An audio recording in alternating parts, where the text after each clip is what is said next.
আসসালামু আলাইকুম। আজকে আমরা কথা বলব যে হরমোনের অসামঞ্জস্যের কারণে কেন শরীরে ওজন বৃদ্ধি হতে পারে অথবা কমে যেতে পারে। হরমোন হচ্ছে আমাদের এমন একটা আ কেমিক্যাল মেসেঞ্জার আমরা বলব যেটা আমাদের শরীরে মেটাবলিজম অর্থাৎ আমরা যখন খাবারটা খাচ্ছি সেই খাবারটাকে একটা প্রক্রিয়ার মাধ্যমে এনার্জিতে রূপান্তর করা যেটাকে আমরা বলে থাকি মেটাবলিজম। এই মেটাবলিজমে অত্যন্ত গুরুত্বপূর্ণ একটা ভূমিকা পালন করে থাকে। তো দেখা যায় যে এই মেটাবলিজমের মধ্যে যে হরমোনটা সবচেয়ে বেশি গুরুত্বপূর্ণ সেখানে যদি আমরা বলতে চাই তাহলে থাইরয়েড হরমোন।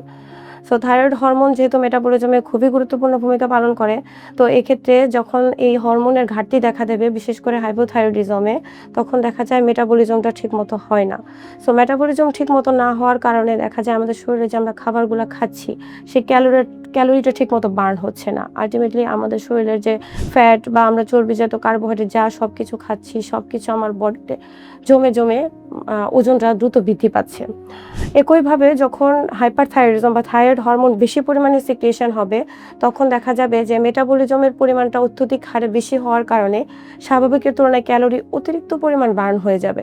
সো অতিরিক্ত পরিমাণ ক্যালোরি বার্ন হয়ে যাওয়ার কারণে দেখা যাবে মেটাবলিজম দ্রুত হওয়ার কারণে শরীরের ওজন অত্যধিক হারে খাবারের রুচি থাকার পরেও দেখা যায় ঠিকমতো খাবার খাওয়ার পরেও দেখা যাবে ওজনের পরিমাণটা অনেক বেশি কমতে থাকে। সো এটাই হচ্ছে একটা মূল কারণ যে হরমোনের অসামঞ্জস্যের কারণে যে ওজন কমে যাওয়া বা বেড়ে যাওয়া। সেরা ডাক্তার, সেরা হাসপাতাল, খাজা বদরুদ্দোজা মডার্ন হাসপাতাল।